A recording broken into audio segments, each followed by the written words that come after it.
अस्सलाम वालेकुम नाज़रीन, मैं मोहम्मद जावेद हूँ। ASJ न्यूज़ में नाज़रीन आपका खैर मक़दम।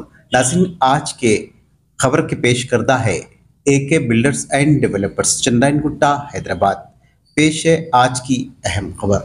नाज़रीन, प्यार, मोहब्बत, इखलास, ईसार, सुलह रहमी, बड़ों का अदब, छोटों पर शफ़क़त, अदब और तहज़ीबों का शहर, अखलाक के आला किरदार का शहर, हमारे असलाफ का शहर अब नाखुशगवार खूरेस वाक़यात से मुस्तरिब और बेचैन नज़र आ रहा है।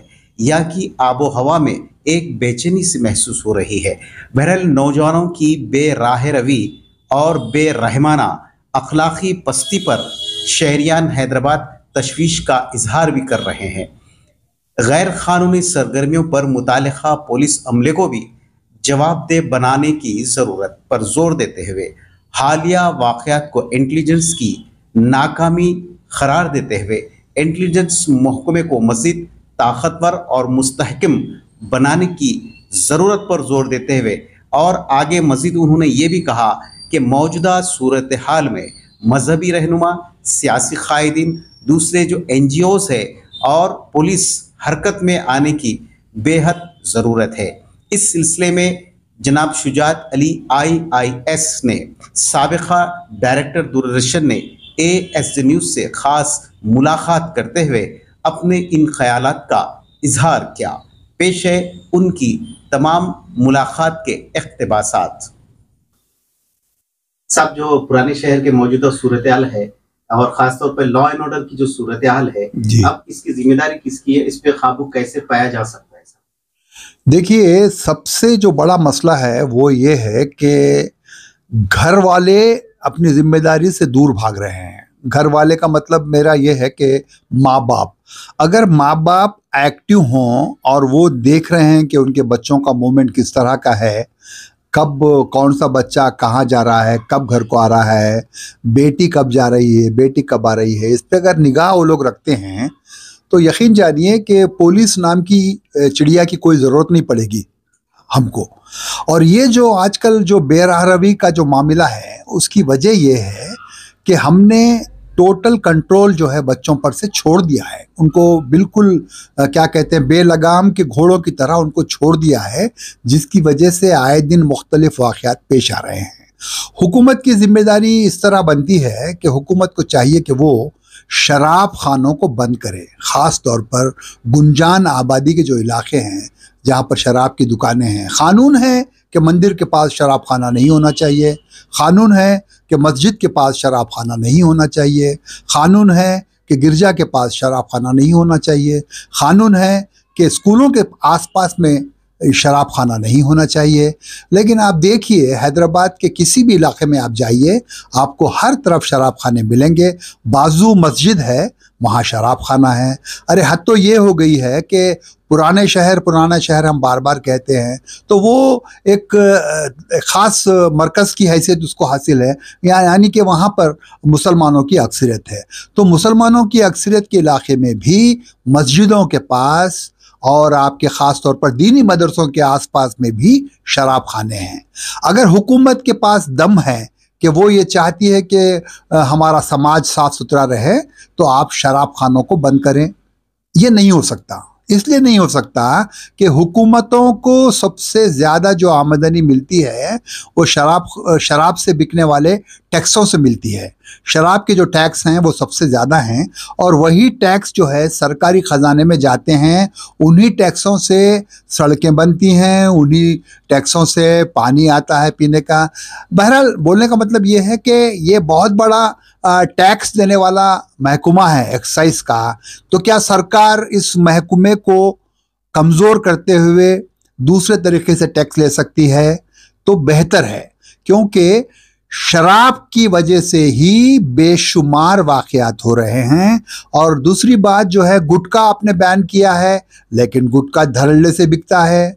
मंशियात जो है बिल्कुल खुलेआम बिक रहे हैं, 5 स्टार होटलों में, 3 स्टार होटलों में, और कई जो है ऐसे मुकामात हैं जहां पर आपको शक व शुबा भी नहीं हो सकता, लेकिन वहां पर जो है मंशियात बिक रहे हैं, लोगों को जो है वो दस्तयाब हैं। तो मेरा बोलने का मतलब ये है कि महकमा खुफिया भी कमज़ोर हो चुका है। पहले महकमा खुफिया बहुत स्ट्रांग होता था, हर मोहल्ले की रिपोर्ट जो है पुलिस में आती थी, हर नाके में जो है रिपोर्ट आती थी, लेकिन सरकार जो है पता नहीं क्या बात है महकमा खुफिया को कमज़ोर कर रही है।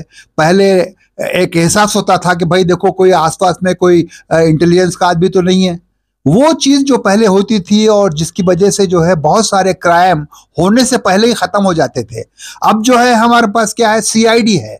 सीआईडी का मतलब ये हुआ कि क्राइम होने के बाद तहकीकात का डिपार्टमेंट। ऐसा नहीं होना चाहिए, क्राइम प्रिवेंशन डिपार्टमेंट होना। तो अगर वो डिपार्टमेंट हमारे पास आ जाता है तो यकीन जानिए बहुत बड़ा फर्क पड़ेगा। क्राइम प्रिवेंशन डिपार्टमेंट की हमारे पास ज़रूरत है। अगर जो है पुलिस के आला ओहदेदार न सिर्फ नेशनल लेवल पर बल्कि इंटरनेशनल लेवल पर इसके बारे में सोचें कि क्राइम को प्रिवेंट किया कैसे किया जा सकता है। मैं आपको बताता चलूँ कि निज़ाम के ज़माने में महकमा खुफिया जो होता था निज़ाम का बहुत स्ट्रांग होता था। अगर फ़र्ज़ कीजिए दो चोर हैं, चोरी करने के बाद होटल में बैठकर बातचीत कर रहे हैं कि माले मसरूखा को कहाँ छुपाया गया है, आपस में वो बात कर रहे हैं। तकरीबन 100 मीटर की दूरी पर खड़ा हुआ निज़ाम के ज़माने का खुफिया महकमे का अहलकार उनके होंठों की लग़ज़िश को देखकर, उनके होंठों की जो है उनके मूवमेंट को देखकर, उनके हरकत व सकनात को देखकर वो स्क्रिप्ट लिखता था कि ए ने बी से कहा कि माल जो चुराया था मैं फला के घर में रखा हूँ, और वो कहता है कि फिर एहतियात तो हो रही है ना, तो ये कहता है कि एहतियात हो रही है, किसी को पता नहीं चलेगा। तो वहां पर जो है लिप मूवमेंट देख करके महकमा खुफिया महकमा उस जमाने का स्क्रिप्ट लिखता था और फिर आकर उन दोनों को दबोच देता था। देखो तुमने फला जगह रखा ना माल, अरे आपको कैसे मालूम? तो हम तुम दूर से देख रहे थे, तुम्हारे होठों की जो है जुम्बिश देख रहे थे, हरकत व सकनात देख रहे थे, और हमने स्क्रिप्ट लिखा। तो महकमा खुफिया को मुतहरिक करना आज के ज़माने का सबसे बड़ा तकाजा है। हम इसमें नाकाम हो गए हैं। आपको एक वाक़या सुन के बड़ा ताज्जुब होगा, हैरत होगी। कोई महकमा दाखिला से दिल्ली से जो है कश्मीर चला गया वीआईपी बनकर, और वहाँ पर उसने 4-5 महीने गुजार दिए वीआईपी के नाम पर। अब बताइए कहाँ का इंटेलिजेंस है, किसका इंटेलिजेंस है? कश्मीर जैसी रियासत में एक आदमी अपने आप को वीआईपी कहकर जाता है, राजभवन में जाकर रह जाता है। तो इससे आप अंदाजा लगाइए कि हम कितने कमजोर हैं। तो बात दरअसल ये है कि अगर आपको पता चले कि कौन से मोहल्ले में क्या मामला हो रहा है, क्या हरकत हो रही है, तो यकीनन आप उसको प्रिवेंट करने की कोशिश कर सकते हैं। लेकिन आप जो है होश में कब आते हैं? जब जुर्म सरजद हो जाता है। जुर्म सरजद होने के बाद आप क्या करेंगे, क्या खाक करेंगे? अब हम बहुत सारी जो है इंजेक्शंस लेते हैं, प्रिवेंटिव मेडिसिन लेते हैं।